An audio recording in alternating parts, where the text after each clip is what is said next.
PWD road की बात करें, पूरे हल्के की सारी सड़कें बिल्कुल टूटी हुई हैं। हल्कासंद वासियों को भी पता, सभी को, कहीं 1 रुपया का कहीं कोई विकास नहीं हुआ है। जो लोग चाहे आज सत्ता में है या से पहले सत्ता में थे, लोग उनसे परेशान है। कहीं विकास नाम का कोई काम नहीं है।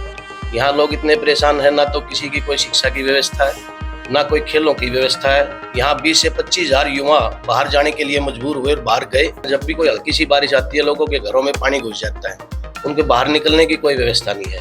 मौजूदा सरकार की बात करो, चाहे मौजूदा विधायक की बात करो, किसी ने क्यों नहीं किया, मैं ये बात नहीं कहना चाहता। मैं यूँ कहना चाहता हूँ कि हुआ असल में हमने सिलाई सेंटर खोले हैं, 3-4 जगह सिलाई सेंटर खोले हैं जो चले हुए हैं। वहाँ 70 से 80 लड़कियां लगभग 2.5 महीने के आसपास हो गया। जो 3 महीने का कोर्स होता है उनका पूरा होने वाला है। और असंध का ये कर्नावल रोड जहाँ की तस्वीरें, और जिस शख्स को आप देख पा रहे हैं नाम है जय भारत। और तमाम जो हल्का असंध है, इस समय शायद ये एक चेहरा किसी परिचय का मोहताज नहीं, क्योंकि गांव हर जो फंक्शन है साल भर से जिस तरह से सक्रियता आप दिखा रहे हैं, लगता है कि जो असंध की हार्ट सीट है। पत्रकार साथी हार्ट सीट कहते तो श्योर हार्ट ही होगी। तो क्या कहना चाहेंगे आप असंध हल्का की जो जनता है उनसे, जो अब तक का राजनीतिक परिदृश्य है उस पर क्या कुछ कहना चाहेंगे?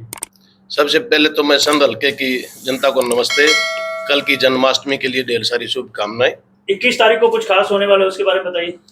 21 तारीख को हमारे ऑफिस का उद्घाटन है जी, और सवेरे 9 बजे हवन होगा, 10 बजे खाना है। उसके बाद JS फार्म में वहाँ सभी के साथ बैठ के वार्तालाप करेंगे, डिस्कस करेंगे। तो एक तरह से विमर्श क्या कह सकते हैं, आपके समर्थकों का और प्रशंसकों का ये सम्मेलन होने वाला है जी। तो उसके माध्यम से क्या संदेश देना चाह रहे हैं आप? ये एक तो सबसे पहले तो संदेश तो ये है कि मैं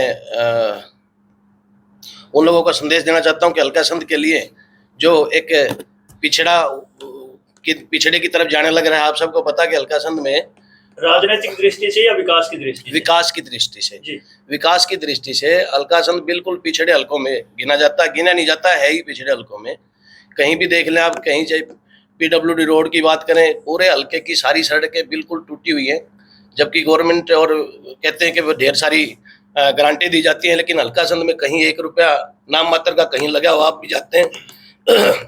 हल्कासंद वासियों को भी पता, सभी को, कहीं 1 रुपया का कहीं कोई विकास नहीं हुआ है उधर से। तो क्या विजन लेकर आप असंध की धरती पे उतरे हैं? मेरा तो विजन, लक्ष्य, उम्मीद एक ही है कि मैं तो हल्कासंद का विकास करना चाहता हूँ, लोगों की सेवा करना चाहता हूँ। विकास के रूप में उनकी सेवा करूँगा। अनिल जी, काफी लंबे समय से आप असंध हल्के को देख रहे हैं, लोगों से रूबरू हो रहे हैं, किस तरह का रिस्पॉन्स अभी तक मिला है? बहुत अच्छा रिस्पॉन्स है, लोग बहुत परेशान हैं।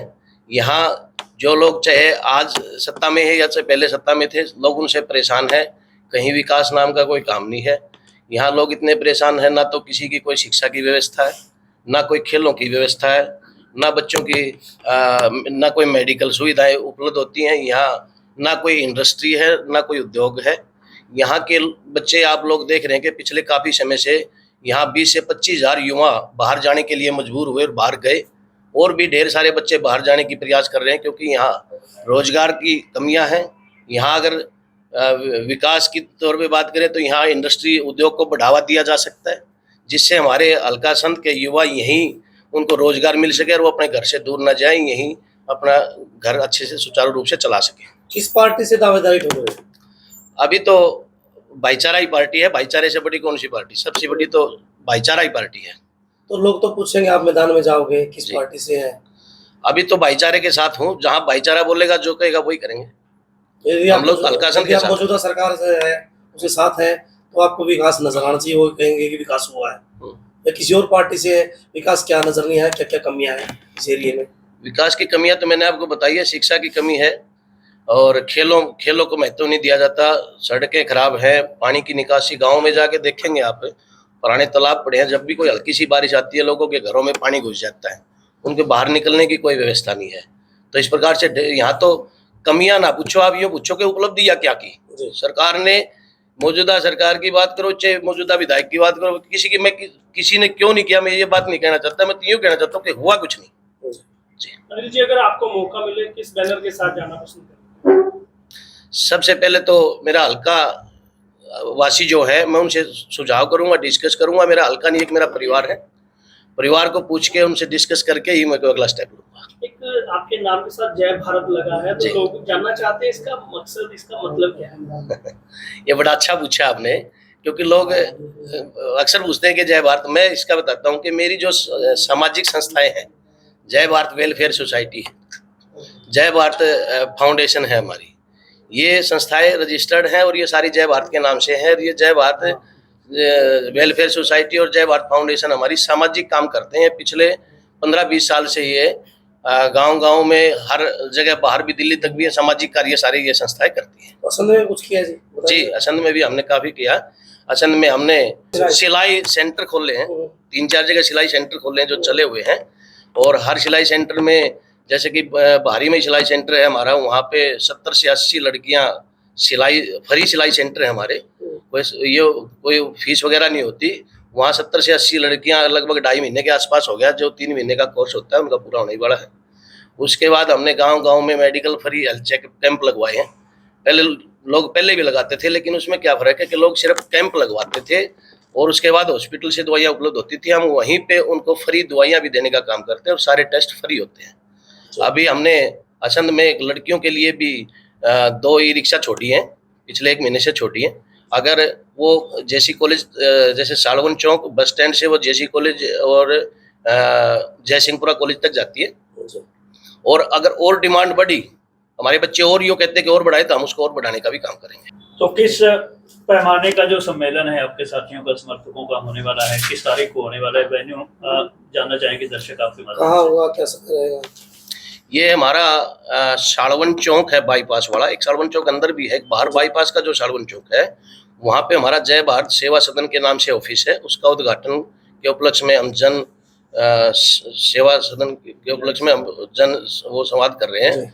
और ये जेएस फार्म है, मेरे ऑफिस के बिल्कुल सामने जेएस फार्म है, वेंकट हॉल है, तो वहाँ पे ये सम्मेलन होगा। तो अपील करना चाहेंगे असंध की जनता को आप?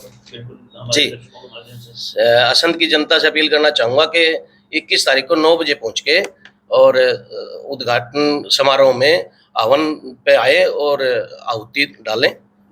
उसके बाद खाने की व्यवस्था भी है और जनसभा भी। जी, अक्सर देखते हैं जो असंध के बात पूछिए आप न पते की, ये सबसे अजीब है यहाँ पे। यहाँ कुछ लोग तो ऐसे आते हैं जिनका स्थायी ठिकाना ही नहीं है। देखो, मैं किसी का नाम नहीं लेना चाहता। यहाँ 99%, 99 ही कहूँगा मैं, ज़्यादा नहीं, कम नहीं कहूँगा, क्योंकि उन लोगों के यहाँ ना तो कोई स्थायी ठिकाने हैं। वो क्या करते हैं, इलेक्शन में एक बार आते हैं 2-3 महीने पहले, किराए पे दुकानें लेते हैं और बैठ जाते हैं। उसके बाद वो इलेक्शन के ठीक 15-20 दिन के, 10 दिन के बाद इलेक्शन रिजल्ट घोषित होते हैं, वो वापसी चले जाते हैं। चाहे वो विनर कैंडिडेट, चाहे वो कोई भी है। यहाँ 5 साल तक उसके बाद जनता को कोई कैंडिडेट यहाँ या दिखाई नहीं देता। किसी के सुख और दुख का कोई साझा नहीं होता। लोग बेचारे लावारिस की तरह घूमते फिरते रहते हैं, कहाँ ढूंढे, किसको ढूंढे, क्या काम करे, किसका करो, किससे करवाए। यहाँ इतना बुरा हाल है कि यहाँ कहीं किसी को सीजन के टाइम पे ट्रांसफार्मर नहीं मिलता, किसी को कुछ नहीं मिलता। किसके पास जाए लोग बेचारे घूम फिर के फिर वापसी घर बैठ जाते हैं। तो ये बहुत समस्या है ये हमारे हल्के असंध की।